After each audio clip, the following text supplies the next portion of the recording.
नमस्कार श्रद्धेय दर्शकों। पिछले गुरुवार हमने भगवद गीता के अध्याय 4 के श्लोक 31 से 42 तक का अध्ययन किया था। इन श्लोकों में भगवान श्री कृष्ण ने ज्ञान की महिमा का विस्तार से वर्णन किया था। उन्होंने बताया था कि कैसे यज्ञों के माध्यम से आत्मशुद्धि और फिर ज्ञान यज्ञ के माध्यम से आत्मा की सच्ची पहचान संभव होती है।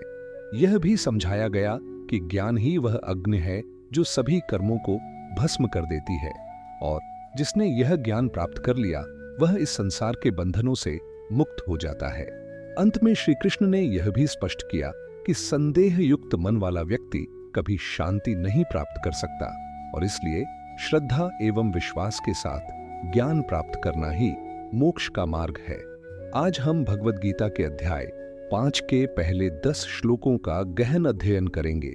यह अध्याय संन्यास योग कहलाता है। यहाँ अर्जुन पूछते हैं कि क्या संन्यास कर्म त्याग श्रेष्ठ है या कर्मयोग निष्काम कर्म। भगवान श्री कृष्ण उत्तर देते हैं कि कर्म त्याग नहीं बल्कि फल की आकांक्षा का त्याग ही वास्तविक संन्यास है। श्री कृष्ण स्पष्ट करते हैं कि कर्मयोग ही श्रेष्ठ मार्ग है, क्योंकि यह व्यक्ति को संसार में रहते हुए भी ईश्वर की ओर अग्रसर करता है। श्लोक 1।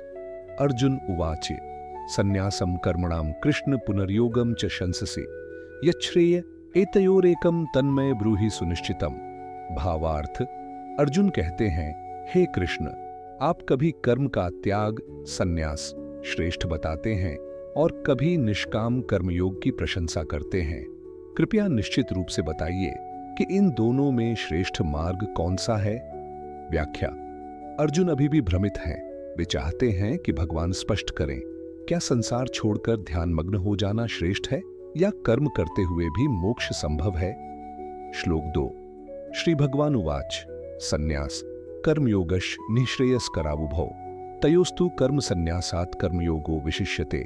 भावार्थ, भगवान श्री कृष्ण कहते हैं, हे अर्जुन, संन्यास और कर्मयोग दोनों ही मोक्षदायक हैं, परंतु कर्मयोग निष्काम कर्म संन्यास से श्रेष्ठ है। व्याख्या। यहां श्री कृष्ण स्पष्ट करते हैं कि त्याग करना जरूरी है, लेकिन कर्म का नहीं, उसकी फल आशा का। कर्मयोगी संसार में रहते हुए भी मोक्ष प्राप्त कर सकता है।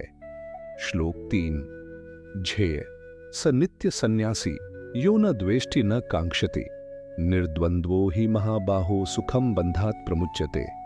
भावार्थ, जो न किसी से द्वेष करता है न किसी वस्तु की आकांक्षा करता है, वह सदा सन्यासी है। ऐसा व्यक्ति सुखपूर्वक बंधन से मुक्त हो जाता है। व्याख्या। सन्यास वस्त्र या स्थान से नहीं, मन की स्थिति से होता है। सच्चा सन्यासी वह है जो राग द्वेष से ऊपर उठ चुका है। श्लोक 4। सांख्य योगो पृथक बालाः प्रवदन्ति न पंडिताः एकम्प्यास्थितः सम्यगुभयोर्विन्दते फलम। भावार्थ, बुद्धिहीन लोग सांख्य ज्ञान और योग कर्म को अलग समझते हैं, परंतु ज्ञानी व्यक्ति जानता है कि ये दोनों एक ही लक्ष्य को प्राप्त कराते हैं। व्याख्या।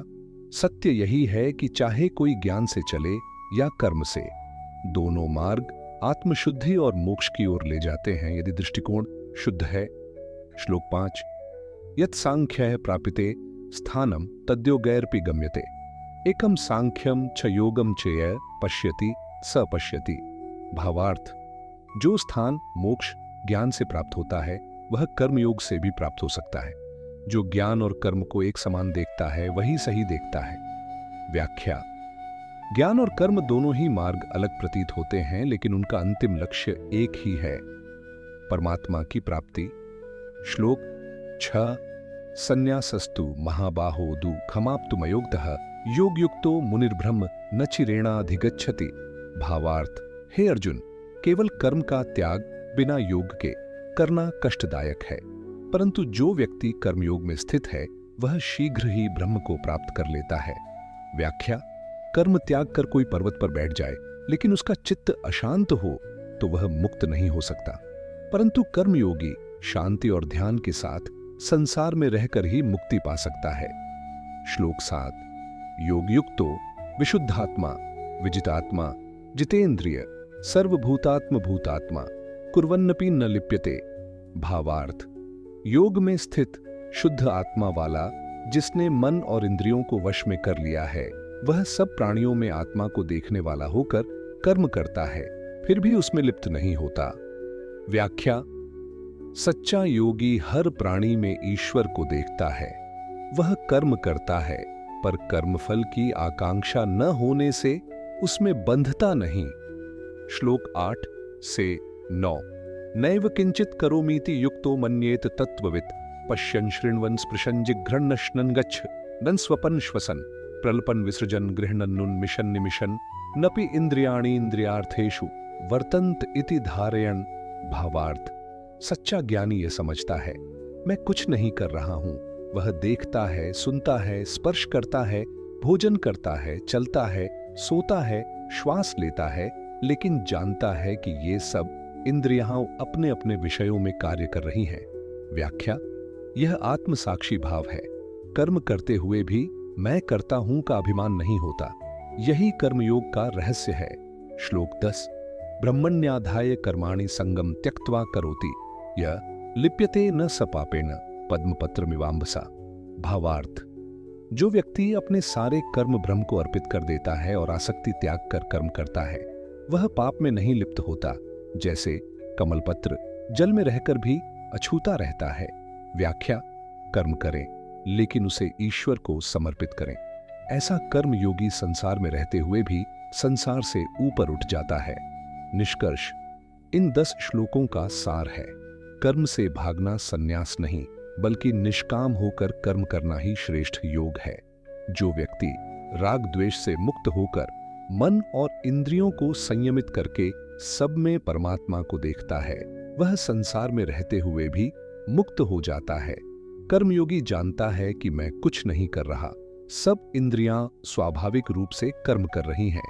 यही दृष्टिकोण व्यक्ति को पाप से बचाता है। अगले गुरुवार हम अध्याय 5 के श्लोक 11 से 20 तक का अध्ययन करेंगे, जहां भगवान श्री कृष्ण विस्तार से बताएंगे कि कैसे कर्म करते हुए भी योगी कर्मफल से मुक्त रहता है, कैसे ज्ञान युक्त दृष्टि से वह सब में ब्रह्म को देखता है, और कैसे ऐसा व्यक्ति सच्चे अर्थों में शांति और आनंद को प्राप्त करता है। तो जुड़े रहिए और अगले गुरुवार फिर मिलेंगे इसी आध्यात्मिक यात्रा के साथ। धन्यवाद।